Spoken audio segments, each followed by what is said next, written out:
கிறிஸ்துவின் கிறிஸ்தவம், இது வாழ்வின் வழி. Christianity of Christ. This is the way of life. பரிசுத்த ஆண்டவர் இயேசு கிறிஸ்துவின் இனிய நாமத்தில் உங்களுக்கு வாழ்த்துக்கள். தேவனுடைய கிருபையும் சமாதானமும் நம் அனைவரோடும் கூட இருப்பதாக.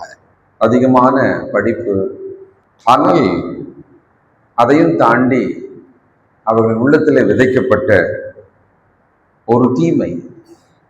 ஆனால் அவர்கள் அதை நினைத்தது என்னமோ நீதி. மருத்துவம் படித்து மருத்துவராக பணியாற்றி கொண்டு ஒருவர் அதில் மருத்துவர்களுக்கு பேராசிரியராகவும் இருந்து, ஆனால் சில உயிர்களை கொல்ல வேண்டும், தன் எதிர்ப்பை காட்ட வேண்டும், பழிக்கு பழி வாங்க வேண்டும் என்று தூண்டப்பட்ட சிலர். டெல்லியில் நடந்த வெடி விபத்துக்கு பின்னால இருக்கிற ஒரு உண்மை. அப்படியானால் ஒருவர் எவ்வளவு பெரிய கல்வி கற்றாலும்,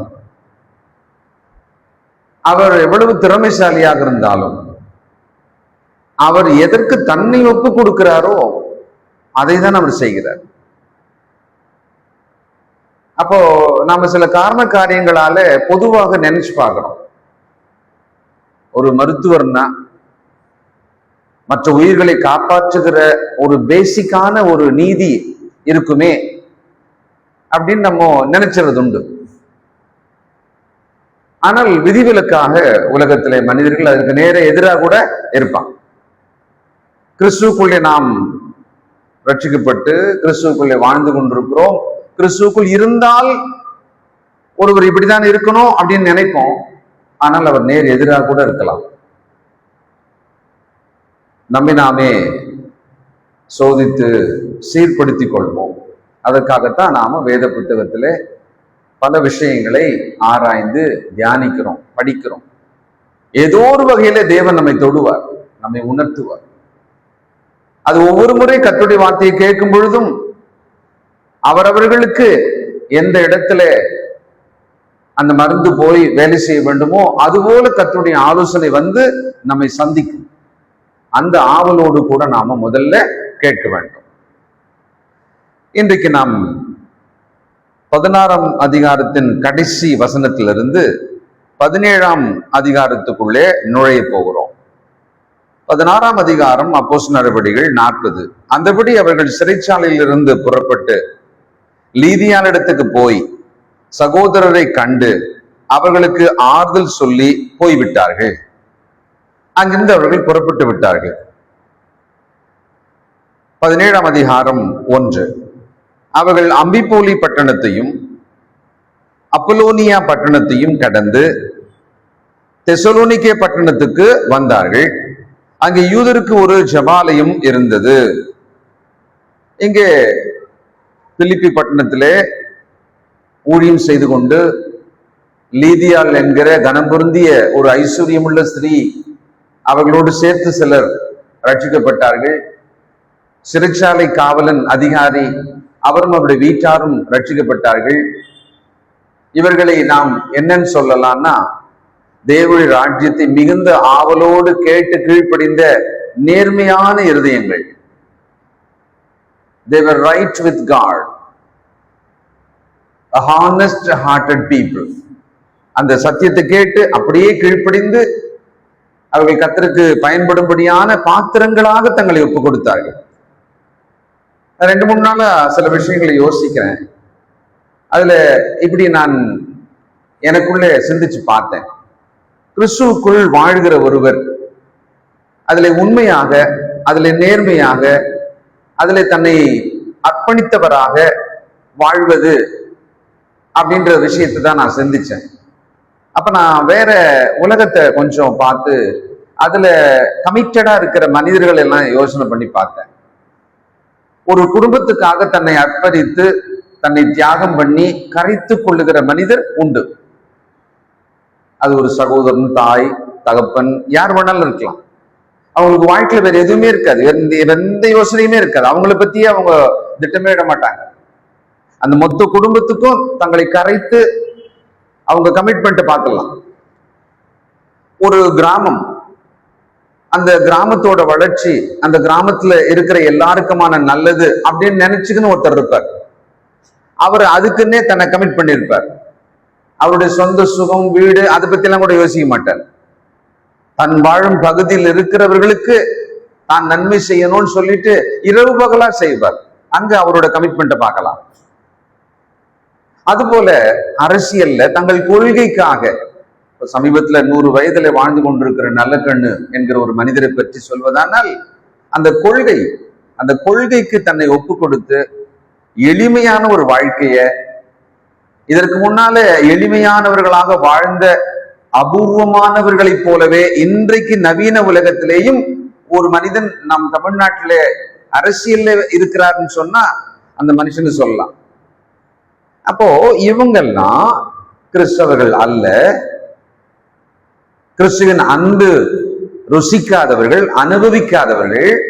ஆனா இவங்க வாழ்க்கையில ஏதோ ஒரு நல்லதுன்னு நினைச்சுக்கிட்டு அதுக்காக அர்ப்பணித்து அவர்களால் வாழ முடிகிறதே. அப்படியானால் நாம் போதிக்கப்படுகிறோம், நீதி நமக்கு சொல்லிக் கொடுக்கப்படுகிறது, கர்த்தருடைய வசனத்தை கேட்டுக்கொண்டிருக்கிறோம். இப்படி இருக்கிற நாம் இந்த ஆவிக்குரிய விஷயத்துல நம்மளோட அந்த அர்ப்பணிப்பு, கமிட்மெண்ட் எவ்வளவு இருக்கிறது? இவங்களை எடுத்துக்கங்களேன், போற பட்டணத்துல எல்லாம் போய் ஊழியம் பண்ணுவாங்க. தெருவிலையோ, வீட்டிலேயோ, ஜபாலயத்திலேயோ, மரத்தடியிலேயோ, ஆத்தோரமாவோ கர்த்தருடைய வார்த்தையை சொல்றது மட்டும்தான் வேலை.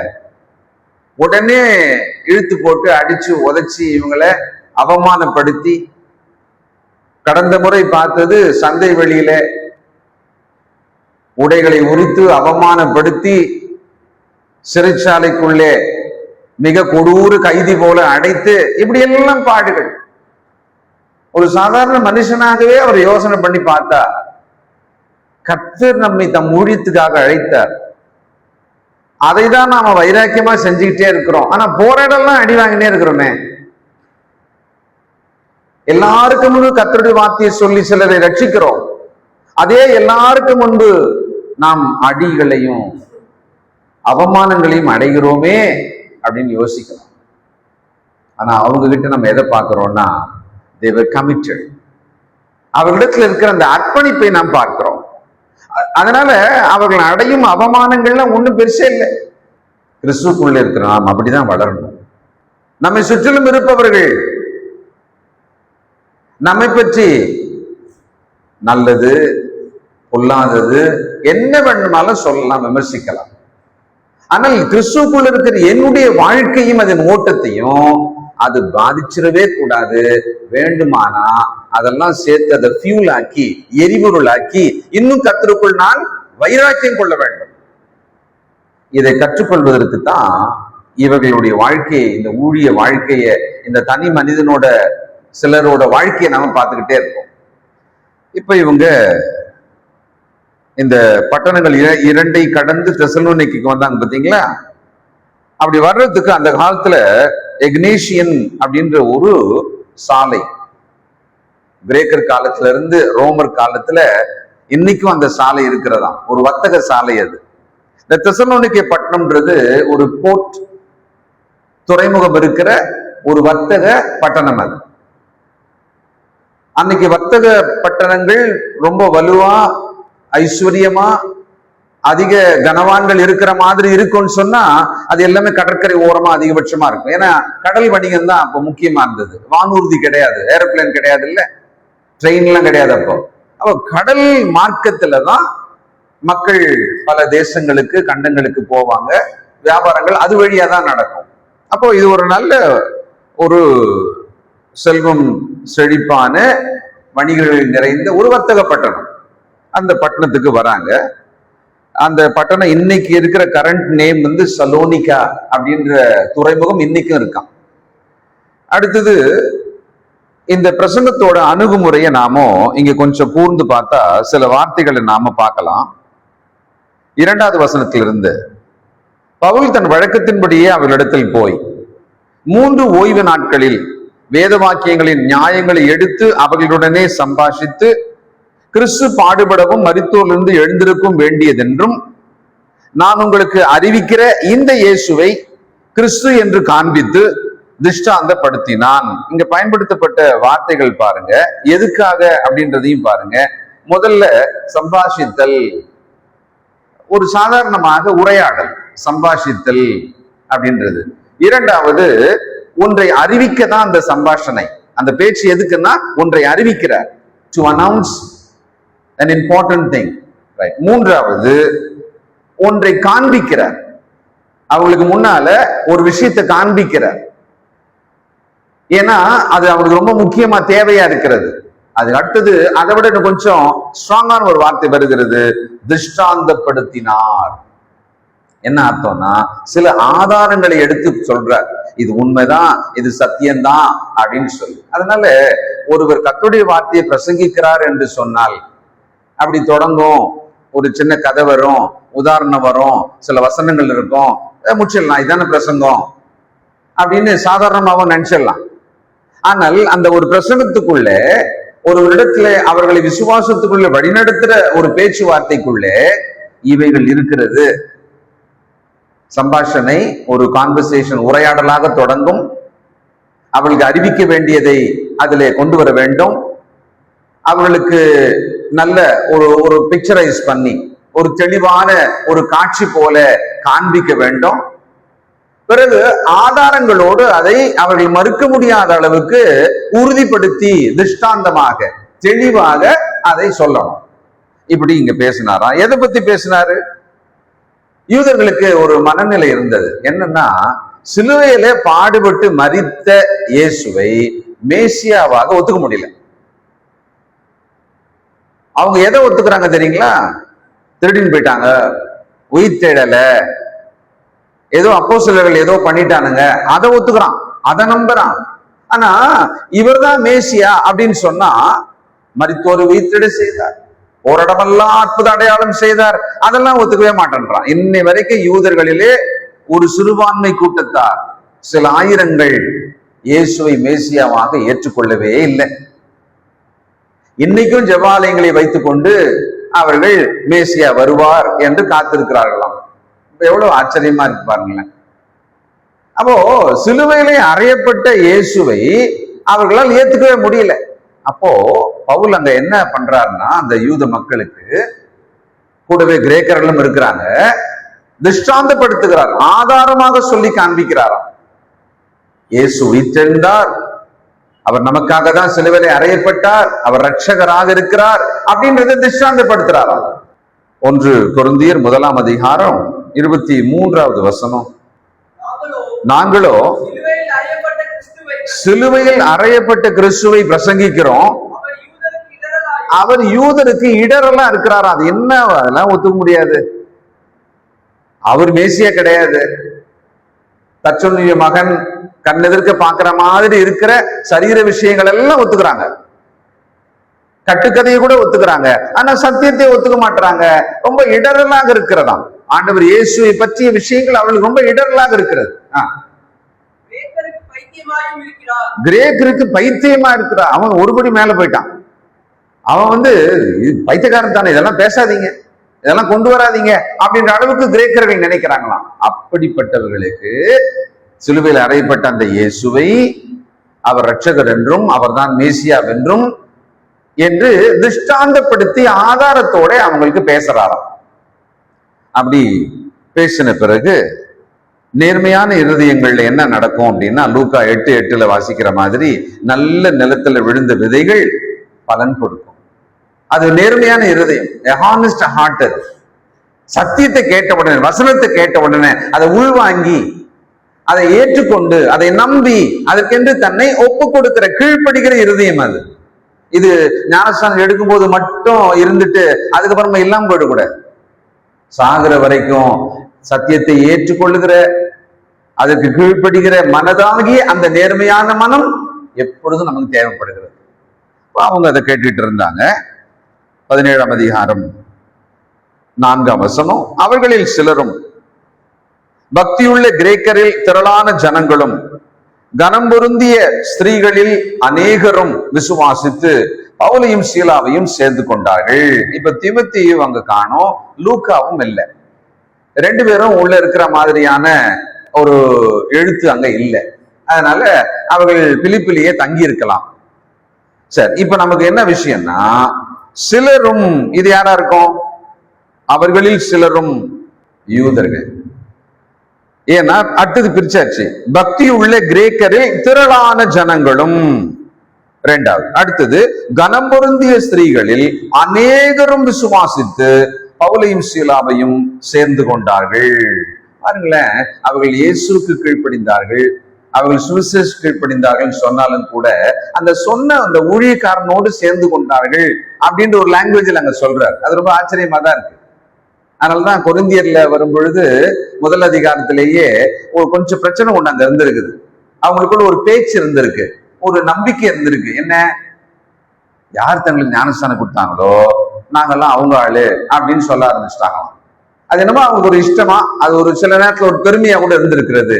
நாங்கள் பவுலை சேர்ந்தவர்கள், பவுல் ஞானஸ்தானம் கொடுத்தவங்க கொஞ்சம் பேர், நாங்கள் பேதுருவை சேர்ந்தவர்கள், நாங்கள் அப்பல்லோவை சேர்ந்த, இந்த மாதிரி அவங்க அப்படி மனிதர்களோடு தங்களை ஒப்பிட்டு அப்படின்னு சொல்ற மாதிரி சொல்லுவாங்க. சில நேரத்துல கூட நான் பிரிட்டிஷ் காலத்திலேயே அப்படின்வாங்க, நான் இவரோட ஆட்சி காலத்துல இந்த கவர்னர் இருக்கும்போது நான் அங்க வேலை செஞ்சேன். அப்போ அதை இணைத்து சொல்லும் போது அது ஒரு பெருமிதம் தான். இந்த மக்கள் பவுலையும் சீலாவை சேர்ந்து கொண்டார்கள். அர்த்தம் என்ன? அவர்கள் இயேசுனுடைய வார்த்தையை ஏற்றுக்கொண்டார்கள். அதுல அந்த மக்களோட அந்த பிரிவுகளை பார்த்தா, யூதர்களில் சிலர், கிரேக்கர்கள் அநேகர், கனம் பொருந்திய ஸ்திரீகளில் அநேகர். கனம் பொருந்திய ஸ்திரீகள்னு சொல்ல வேண்டிய ஒரு ஒரு தனி விஷயத்தை ஆவியானவர் அங்க குறிப்பிடுறார். அது ஒரு ஸ்பெஷல் அப்படின்னு அங்க குறிப்பிடுறார். கிறிஸ்துக்குள்ள கீழ்ப்படிப்பவர்கள் யாரும் இருக்கலாம், எல்லாருமே இருக்கலாம். அதுல இந்த கனம் பொருந்திய ஸ்திரீகள் சொல்லும் பொழுது அவர்கள் கர்த்தருக்காக பயன்படும் நபர்களாக நிச்சயமா இருக்க வாய்ப்பு இருக்கு. அடுத்தது, இங்க தெசலோனிக்கேல என்ன மாதிரியான பிரசங்கம் பண்ணிருப்பாங்க, எப்படி பேசியிருப்பாங்க, ஒரு சில விஷயங்களை நாம பார்க்கலாம். 1 தெசலோனிக்கேயர் போலாம், 1 அதிகாரம் 5-6.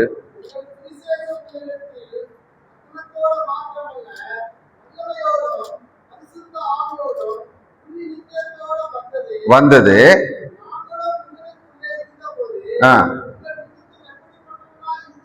உங்கள் நிமித்தம் எப்படிப்பட்டவளா இருந்தோம் என்று அறிந்திருக்கிறீர்களே. நீங்கள் மிகுந்த உபத்திரவத்துல சந்தோஷத்தோட ஏற்றுக்கொண்டு, அப்ப அந்த தெசலோனிக்கே பட்டணத்துல கர்த்தரை ஏற்றுக்கொண்டவர்கள் துன்பப்பட்டிருக்காங்க, மிகுந்த உபத்திரவத்துல அவங்க கஷ்டப்பட்டிருக்காங்க. ஏன்னா அந்த தெசலோனிக்கே பட்டணத்துல மறுபடியும் பவுலை நிறுத்தி சந்தை வெளியில ஒரு பஞ்சாயத்து வச்சுட்டாங்க, அங்கிருந்து தொத்திட்டாங்க அவங்கள. ஆனால் அவருடைய கொஞ்ச காலம் 3 ஓய்வு நாளிலே ஜபாலயங்கள்ல போயிட்டு கர்த்தருடைய வார்த்தையை சொல்லிட்டே இருந்திருக்கிறாங்க. ஆனா தெசலோனிக்கேல இருந்த நல்ல மனிதர்கள் உபத்திரவங்களுக்குள்ள இருந்திருக்காங்க. அவர்கள் சத்தியத்தை ஏற்றுக்கொள்ற விஷயத்திலையும் கொஞ்சம் கூடுதல் உபத்திரம் அவங்க பட்டிருப்பாங்க. அதை அவங்க நிருபம் எழுதும் பொழுது மென்ஷன் பண்றாரு. 9-10 வசனங்கள். ஏனெனில் அவர்கள் தாமே எங்களை குறித்து உங்களிடத்தில் நாங்கள் அடைந்த பிரவேசம் என்னதென்பதையும் ஜீவனுள்ள மெய்யான தேவனுக்கு ஊழியம் செய்வதற்கு நீங்கள் விக்கிரகங்களை விட்டு தேவனிடத்துக்கு மனம் திரும்பினதையும். அப்போ அந்த மக்கள் விக்கிரகங்களுக்கு ஆராதனை செய்து கொண்டிருந்தவர்கள் மனம் திரும்பி இருக்காங்களாம். அப்போ அங்க பவுல் அவங்களுக்கு என்ன சொல்லியிருப்பாரு? விக்கிரக ஆராதனையினுடைய தேவ அருவருப்பை பற்றி சொல்லியிருப்பார். தேவ வசனம் என்ன சொல்லுதுன்றதை சொல்லியிருப்பாரு. அதுல இருந்து அவங்க தைரியமா வெளியில மனம் திரும்பி இருக்காங்க. அவர் மரித்தோரிலிருந்து எழுப்பினவரும் இனிவரும் கோமாக்கினின் என்று நம்மை நீங்களாக்கி ரட்சிக்கிறவருமாயிருக்கிற அவருடைய குமாரனாகிய இயேசு பரலோகத்திலிருந்து வருவதை நீங்கள் எதிர்பார்த்து கொண்டிருக்கிறதையும் அறிவிக்கிறார்கள். அடுத்தது 2 அதிகாரம் 2வது வசனம்.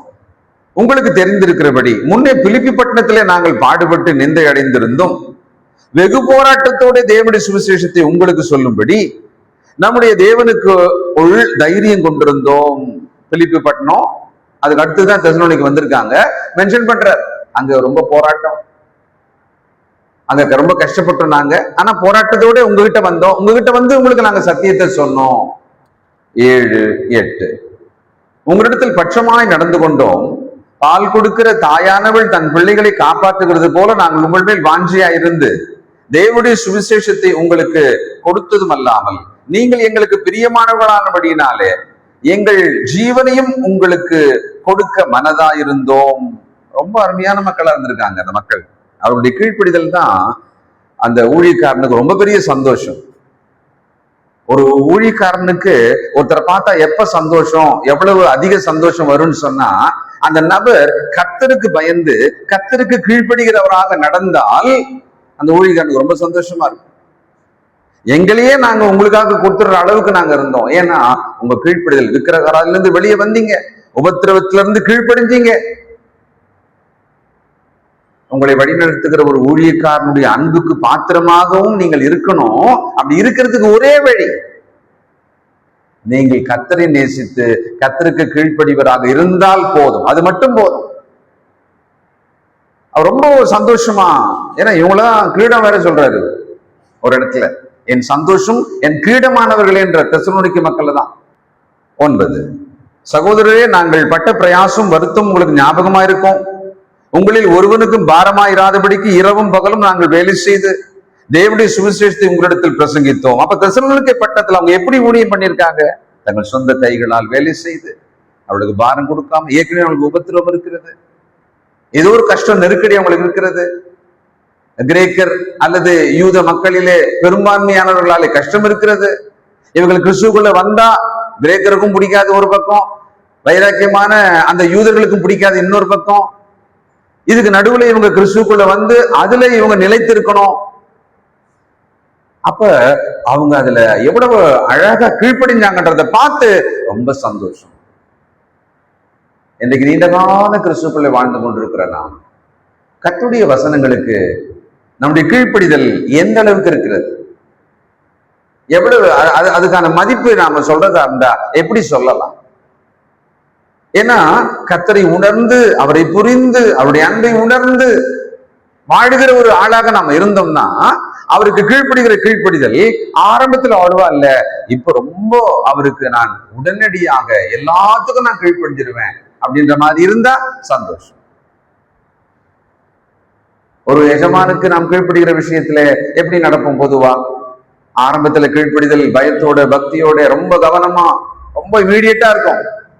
சில ஆண்டுகளுக்கு பிறகு அதே எஜமானுக்கு நேர்மையற்ற ஒரு ஊழியக்காரனாக இருந்தால் அவன் சரியா கீழ்ப்படியவே மாட்டான். ஆனால் உண்மையுள்ள ஊழியக்காரனாக இருந்தா ஆரம்பத்துல கீழ்ப்படிந்ததை விட இன்னும் தன்னையே ஒப்பு கொடுத்தவன் கீழ்ப்படிவான். நம்முடைய கிறிஸ்துவ கீழ்ப்படிதல் எப்படி இருக்கிறது? அறிவிலே வளர்ந்து கொண்டே இருக்கிறோம் வசனத்துல, ஆனா கிறிஸ்துவுக்கு கீழ்ப்படுகிற விஷயத்துல எவ்வளவு வளர்ந்து கொண்டிருக்கிறோம்? இந்த தெசலோனிக்கே மக்களுக்கு அவர் செய்த ஊழியம், அவருக்கும் உபத்திரவம் தான், அந்த ஜனங்களும் உபத்திரவப்பட்டவங்க தான். அதுல இருக்கிறாங்க. அவங்களோட உண்மையை பார்த்தா இவருக்கு ரொம்ப சந்தோஷமா இருக்கு. அதை அந்த நிருபங்கள்ல அவர் குறிப்பிடுகிறார். 13வது வசனம் 2ஆம் அதிகாரம் 1 தெசலோனிக்கேயர். ஆகையால் நீங்கள் தேவ வசனத்தை எங்களாலே கேள்விப்பட்டு ஏற்றுக்கொண்ட போது, பாருங்களேன், அதை மனுஷ வசனமாக ஏற்றுக்கொள்ளாமல் தேவ வசனமாகவே ஏற்றுக்கொண்டதனால் நாங்கள் இடைவிடாமல் தேவனுக்கு ஸ்தோத்திரம் செலுத்துகிறோம். அது மெய்யாகவே தேவ வசனம்தான். விசுவாசிக்கிற உங்களுக்குள்ளே அது பலனும் செய்கிறது. ஒரு கிறிஸ்தவனோட வாழ்க்கையில அவர்கள் கேட்டுக்கொண்டிருக்கிற வசனமானது பலன் செய்ய வேண்டுமா?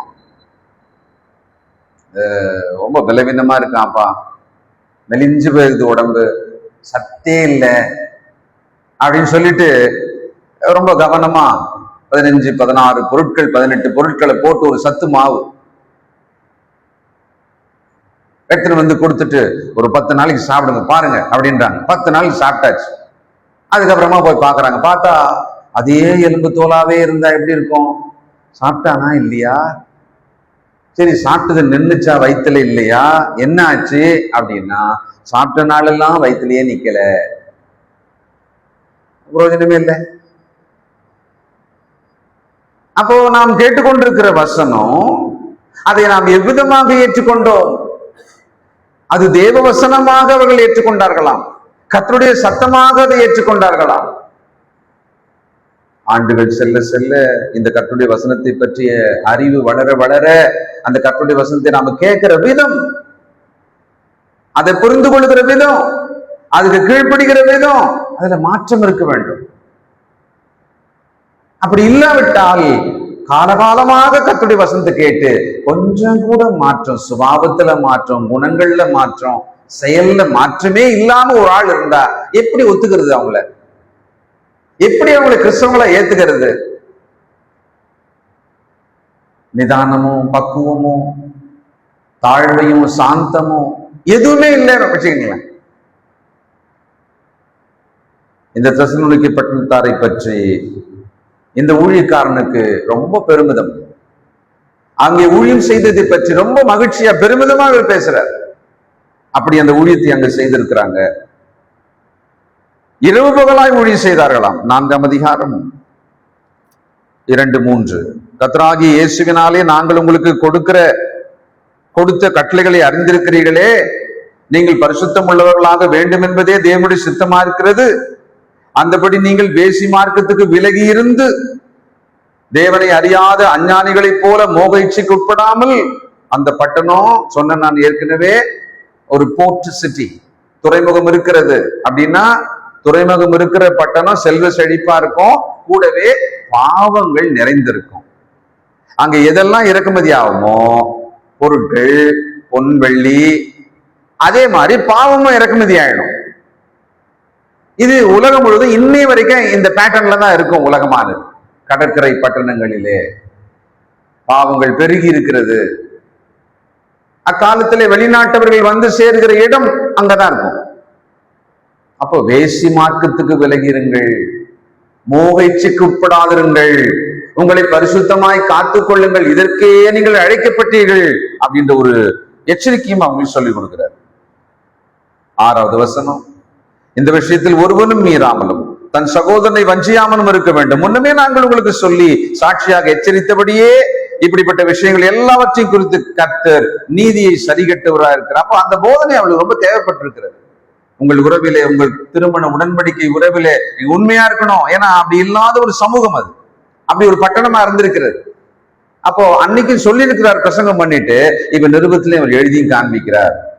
2 தெசலோனிக்கேயர் 2ஆம் அதிகாரம் 15வது வசனம், ஆகையால் சகோதரே நீங்கள் நிலை கொண்டு வார்த்தையினாலாவது நிருபத்தினாலாவது நாங்கள் உங்களுக்கு உபதேசித்த முறைமைகளை கை கொள்ளுங்கள். நிலை கொண்டு, steadfast, be strong and firm, சத்தியத்துக்குள்ளே நிலைத்திருங்கள். 3ஆம் அதிகாரம் 10வது வசனம், ஒருவன் வேலை செய்ய மனதில்லாதிருந்தால் அவன் சாப்பிடவும் கூடாது என்று நாங்கள் உங்களிடத்தில் இருந்தபோது உங்களுக்கு கட்டளையிட்டோமே. அப்ப தெசலோனிக்கே பட்டணத்துல அங்க இருக்கும் போதே சொன்ன எல்லாமே பெரிய பெரிய விஷயங்களாகுது.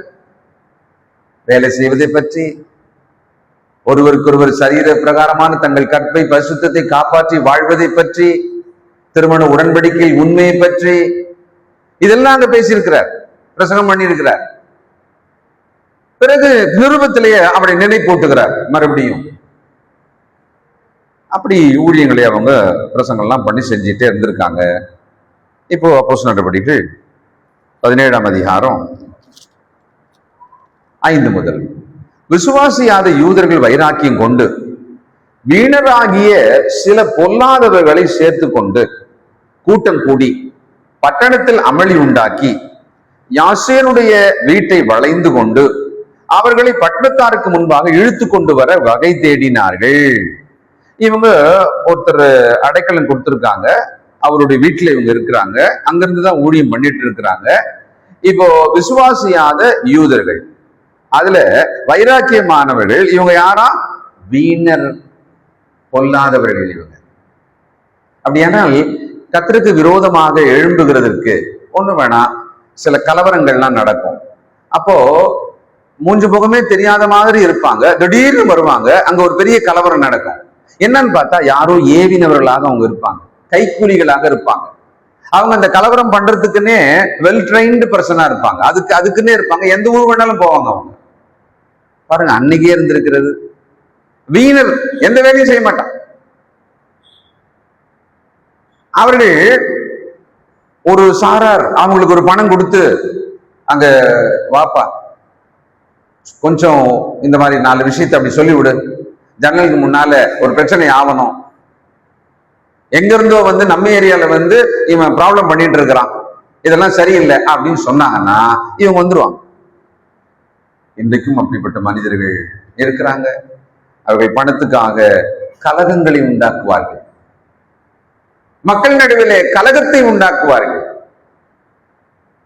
நாம் இந்த மாதிரியான மனிதர்களுக்கு நடுவில் இருக்கிறோம், நம்ம கூட வாழ்ந்துட்டு இருக்கோம். நம் சமுதாயத்துக்கு நடுவில் இப்படியெல்லாம் இருப்பாங்க. அவங்க அமளி உண்டாக்குகிற கூட்டம் கூட்டிட்டாங்களாம், பட்டணத்துல வளைந்து கொண்டார்களாம். எவ்வளவு சீரியஸா போயிருக்கு பாருங்களேன். 6ஆம் வசனம், அவர்களை காணாமல் யாசேனையும் சில சகோதரரையும் பட்டணத்து அதிகாரத்தில் இழுத்து கொண்டு வந்து, யாசேன் இவங்களை சேஃப் பண்ணிட்டுக்கிறார். சில சகோதரர்கள்னா அப்ப கீழ்ப்படிந்த கிறிஸ்தவர்கள், உலகத்தை கலக்குகிறவர்கள் இங்கேயும் வந்திருக்கிறார்கள். இவங்க இதை எப்படி சொன்னாங்க? கோபமா தானே சொன்னான், திட்டினான் இல்ல, ரொம்ப கோபமா எரிச்சல சொல்றான். ஆனா சொன்னதுல கூட ஒரு நல்ல பாயிண்ட் சொல்லியிருக்கான். இதை நல்லா எடுத்துக்கலாம். உலகத்தை கலக்குகிறவர்கள், கொஞ்சம் நம்ம ஏரியாவை கலக்கிறவன் கூட சொல்லலையாம். இது ஒரு நல்ல சொற்றோடர். அது கர்த்தருடைய ஊழியத்தை செய்கிற மனுஷன் அந்த பட்டணத்திலே சிலரை ரட்சித்த அந்த விஷயத்த, ஏன்னா இவங்களுக்கு விஷயம் வந்திருக்குது, பிலிப்பி பட்டணத்துல இப்படிதான் பண்ணாங்களாம், தொத்தி விட்டாங்களாம், அடிச்சாங்களாம், இவங்களை ஜெயில போட்டாங்களாம், யூதர்கள்ல நிறைய பேர் அங்க கிறிஸ்தவங்கள் ஆயிட்டாங்களாம், அப்படி விஷயம் பரவும் இல்லையா?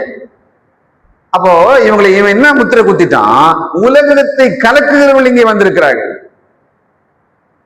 இன்னைக்கு நிச்சயமா உலகத்தை கலக்குகிறவர்களாக அநேகருக்கு நடுவில் கர்த்தருடைய சத்தியத்தை, ஊழியத்தை சொல்லி செய்ய வேண்டிய அவசியம் இருக்கு.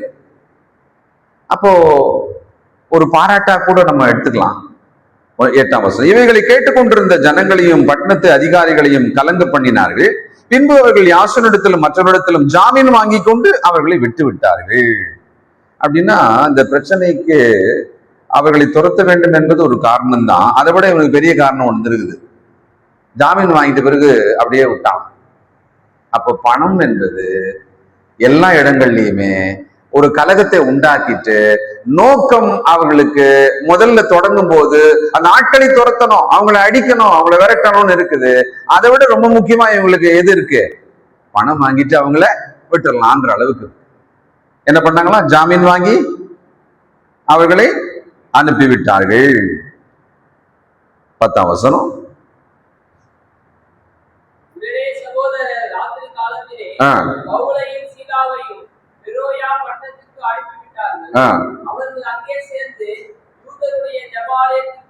போனார்கள்.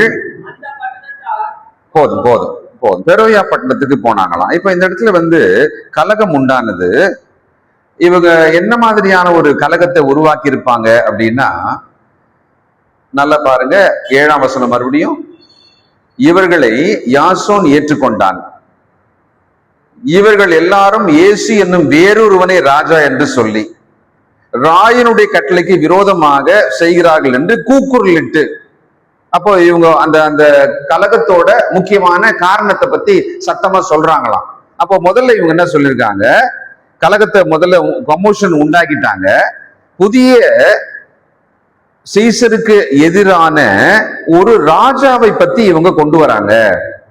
லூக்கா 23:2,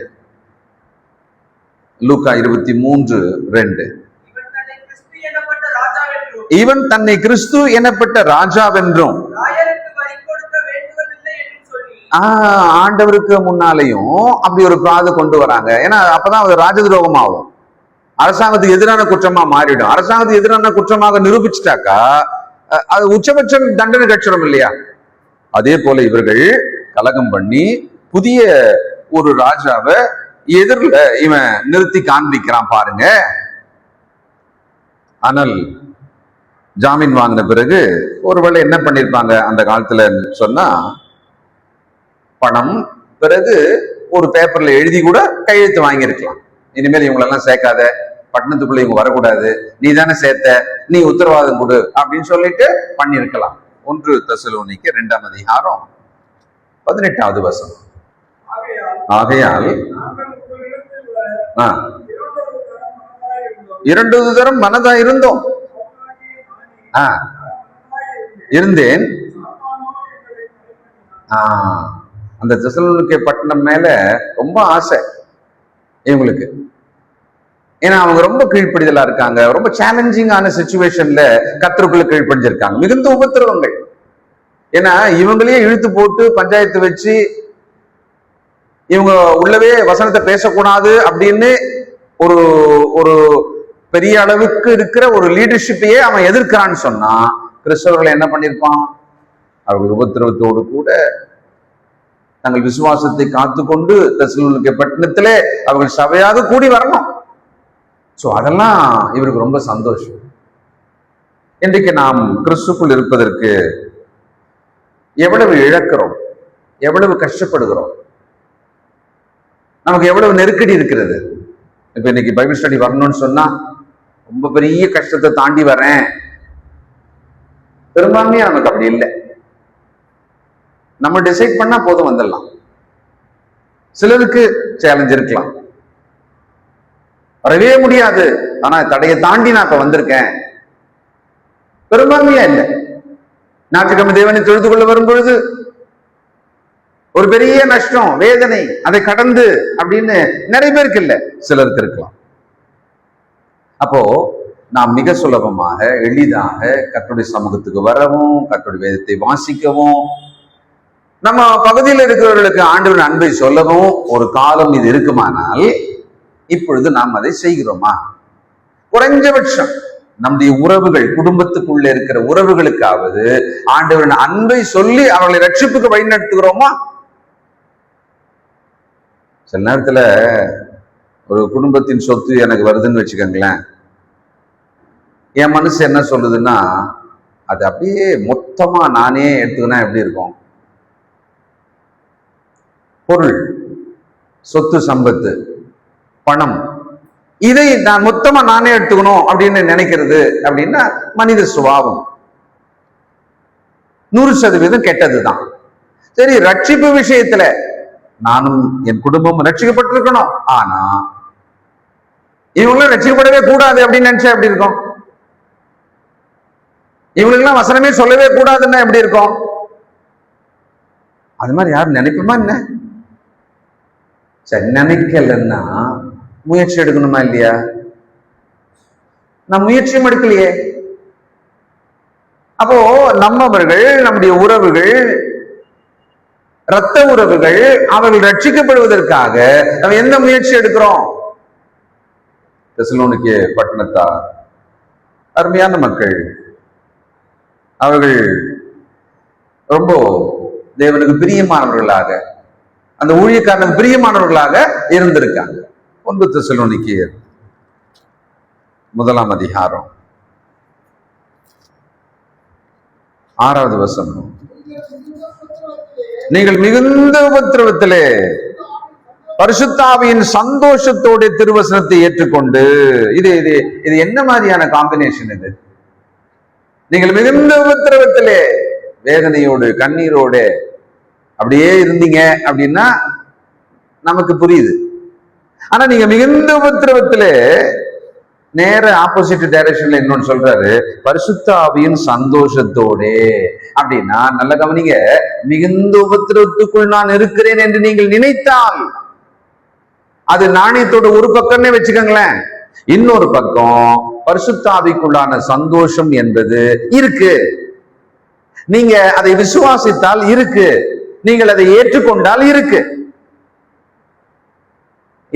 இதை புரிஞ்சுக்கிறதா இருந்தாதான் நாம கிறிஸ்துக்குள்ள சரியா வளர்றோம்னு அர்த்தம். நாணயத்துக்கு 2 பக்கம். ஒரு பக்கம் மிகுந்த உபத்திரவம், அது தெளிவா தெரியுது, யார்கிட்ட சொன்னாலும் தெரியுது. ஆமா ஆமா.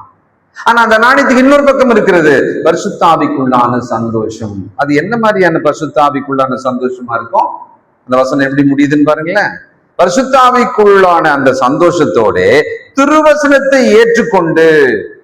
அப்படியானால் அந்த பரிசுத்த ஆவிக்குள்ளான சந்தோஷம் எதுவா இருக்கும்னா திருவசனத்தை ஏற்றுக்கொள்ளுகிறது இருக்குது. பார்த்தீங்களா? அந்த வாஞ்சை தான், அந்த ஏற்றுக்கொள்ளுதல் தான் அந்த சந்தோஷத்தோட அடையாளம். ரொம்ப வேதனையா இருக்கு, எனக்கு ரொம்ப வாழ்க்கையில வெறுத்து போயிருக்கிறான். நான் இப்போ சபைக்கு என்னால வரவே முடியாது. வந்தா கூட வேணும்னா நான் சில மாதிரி வேணா உட்காந்துட்டு வந்துடுறேன். பாட்டெல்லாம் பாட முடியாது, ஜபம்லாம் என்னால் பண்ணவே முடியாது, வசனத்தை கேட்கவே முடியாது என்னால. வீட்டுல ஜபம் அதெல்லாம் வாய்ப்பே கிடையாது, எனக்கு மனசே இல்லை. நான் மிகுந்த உபத்திரத்தில் இருக்கிறேன். இந்த சிம்டம்லாம் சொன்னா கரெக்ட். ஆனா பாருங்க, இந்த நபர் மிகுந்த உபத்திரவத்துல ஒரு பக்கம் இருக்கிறாராம், இன்னொரு பக்கம் பார்த்தா திருவசனத்தை கேட்கறதுல கொஞ்சம் கூட சலிக்கலையாம்.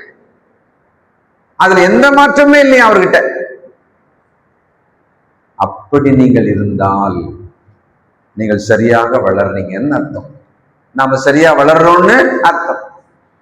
வெறுமனே கர்த்தருடைய வசனத்தை ஒரு சத்தமாவே கேட்டுட்டு இன்னைக்கு இதை கேட்டோம் அப்படின்னு மாத்திரம் விட்டுட்டு வாழ்க்கையில கிறிஸ்துவுக்குள்ளான அந்த குணாதிசயம், பாவனை, நடை இதுல எல்லாம் மாற்றமே இல்லாம இருந்தா,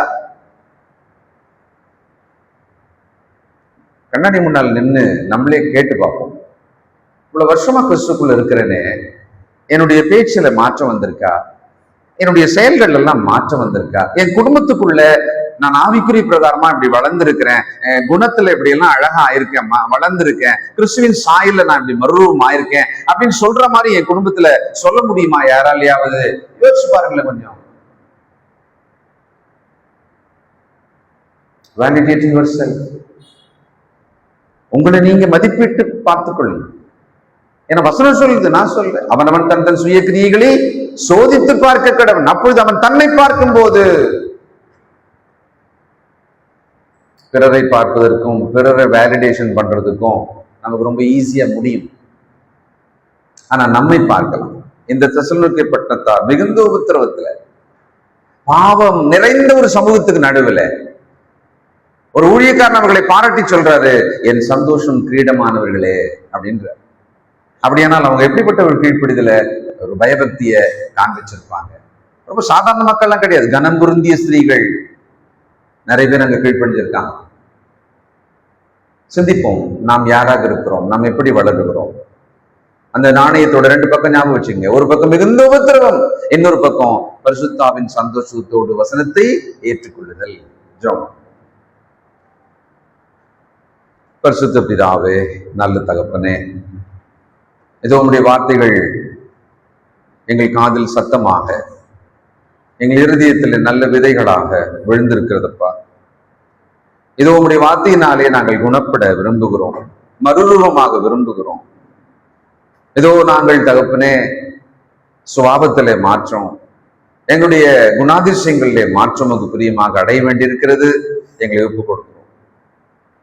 இதோ அந்த ஊழியக்காரன் தான் செய்த அந்த மக்களை, ஊழியர் செய்த மக்களை தன்னுடைய நிருபங்களிலே குறிப்பிட்ட விதங்களை பார்க்கும் பொழுது ஆச்சரியமா இருக்கிறதப்பா. இதோ நாங்கள் எவ்விதமா இருக்கிறோம், எங்களை நடத்தினவர்கள் எங்களை குறித்து சந்தோஷப்படும்படியாக நாங்கள் நடக்கிறோமா என்பதை நாங்கள் சிந்திக்க, ஆராய்ந்து பார்க்க எங்களை ஒப்புக் கொடுக்கிறோம். எங்களுடைய கீழ்ப்படிதல், எங்களுடைய உண்மை எப்படி இருக்கிறது என்று நாங்கள் சிந்திக்கிறோம்ப்பா. நீர் எங்களை மதிப்பிட்டு பார்த்தால் நாங்கள் என்ன ஆவோம்? எங்களை தாழ்த்துகிறோம், எங்கள் மீது கிருபையாயிரும். இயேசு கிறிஸ்துவின் நல்ல நாமத்தில் ஜெபிக்கிறோம் பிதாவே. God bless you.